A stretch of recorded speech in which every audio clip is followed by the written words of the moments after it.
So I'm Yukes. I was born in New York and grew up in New Jersey, all in United States of America. You know, people play the guzheng here, not nearly as much as they do in China, but not too many Americans have really latched onto it yet, which I think is a shame. I think everyone should have one. It's a great piece of furniture in the house. It's meditative, it's peaceful, it's accessible, it's a lot of fun. I just want more people to try. And I think there needs to be a globalization of music. I think people need to try Chinese instruments. I've never played a flute. No, you're doing pretty well. I'm, don't skip there.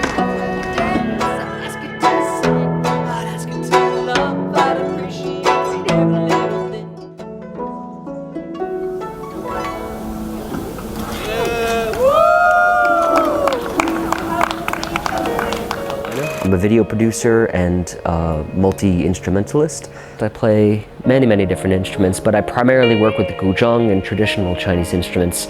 My music is best described as 中国风, China wave. I played music since I was a kid, but my study in school was as a video producer. I started out as an editor and a visual effects artist, working on compositing images together, really technical work. And I felt a little stressed, a little burnt out in New York. A professor told me, go to another country and learn an art form with your hands, not with a computer. I feel I was most interested in China because at the time I was studying a lot about the folklore. I had taken a class in Chinese folklore as well, where I'd learned all about, Feng Mengleng, not just the Confucianist studies, but also the studies of, going into the hills of Chongqing and everywhere. And I was really interested in seeing the Golden Pagoda in Hangzhou. When the chance came to study abroad in China, I decided to take it. I got into the instruments of China, it was really just because the instrument itself was so interesting to me. There was one song I give a lot of credit to, which is the song Hong Kong by the Gorillaz, Damon Albarn and them. And it's just a contemporary kind of pop song, a little rock, but it's got a guzheng in it.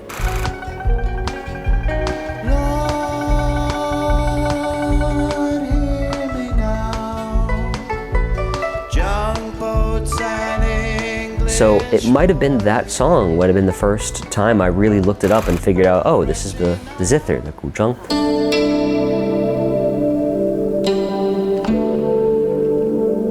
I play a lot of the Chinese instruments. I don't play them all. I certainly don't play erhu or dizi, but I definitely play, guzheng, xiao, hulusi,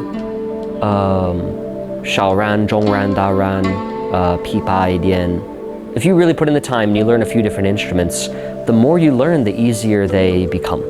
There was, at my school, there was a cultural outreach program. But the problem was, my Chinese was really bad when I started the class. And my teacher was very, strict. Have to learn the very rote, professional way.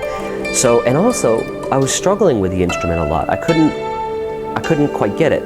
And then I realized I'm left-handed.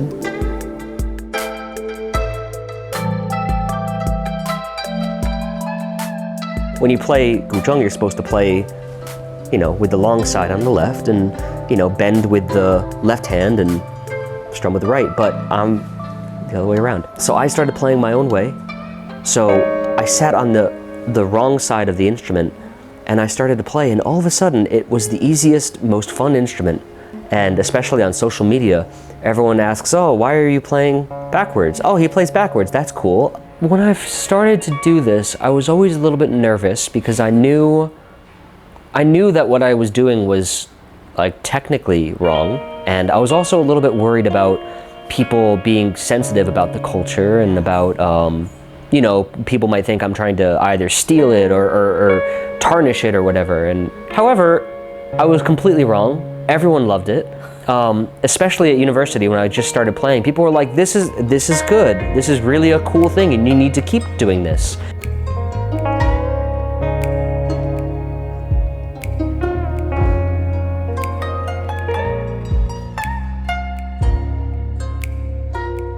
I was visiting the Music China Expo, and they have their prototype, their first Dianguzheng, and I walk up to it just with wide eyes. I told them, I'm like, this is the coolest thing I'd ever seen. This is like my soul instrument. This is my dream instrument. Whatever you need, I want to be a part of this. Not only what I'm doing, but also for the future of music in China. So the thing is, you have millions of Chinese people who have learned the Guzheng, but have never tried to make their own music. But you have all these people who can play better than me. If you plug your Guzheng into a computer, you can record it.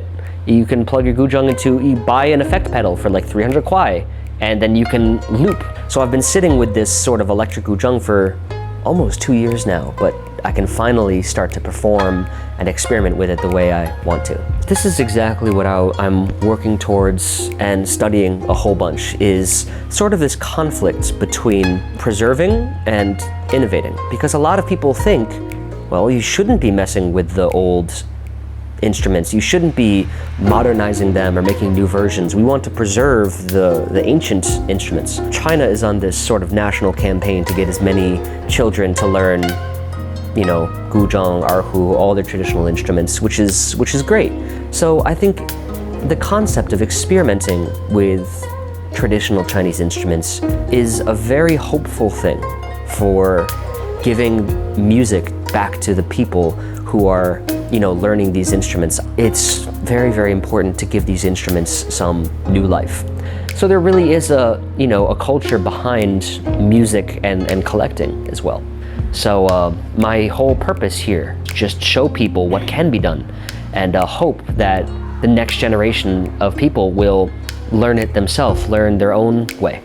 So that's my goal. Blacksmith, a man who writes his own